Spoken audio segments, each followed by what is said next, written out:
Can I put 28 millimeter wide gravel tires on my road bike? So it depends on the kind of road bike you have and how new or old it is. I would say anything within the past maybe 7 years, something like that. You could fit whatever, pretty much whatever you want. They've kind of gotten to the point where you could fit a pretty decently wide tire on there. Most of them come with 28s or larger from the factory. So that's super obvious. Now, I'm going to assume you're talking about a bike kind of like my Trek 1.2. In this case, this bike is 13 years old. It came with 23 millimeter wide road tires on it from the factory. That's kind of how these bikes came.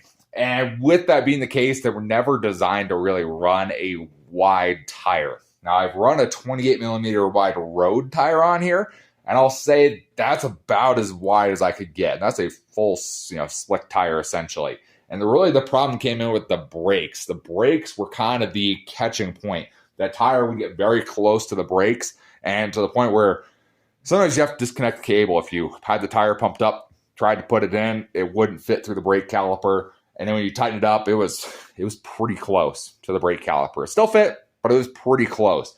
And that's where it's going to depend on your gravel tire you want to run. If you're running kind of something that's a really light, like very low aggressive tire, you might be able to make it work.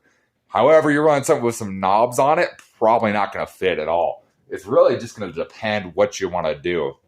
So it's going to depend on the frame, really. You can look up the brake calipers you have, see what the clearance is on those. Most manufacturers will say what the max tire you can fit in them is. Same thing with the frame. You can call a manufacturer the frame. They can tell you the same thing, kind of what the max tire you can fit in there is. You can always take a tape measure to it and just kind of measure the opening of what you think you could fit into that space there.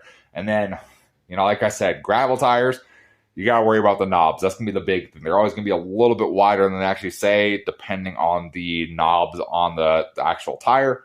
A slick tire, you might be able to get away with, but again, it just kind of depends on the bike. Measure your bike, talk to the frame manufacturer, talk to the brake manufacturer, see what you can find information about it, and see if that's something that could even be possible with your bike.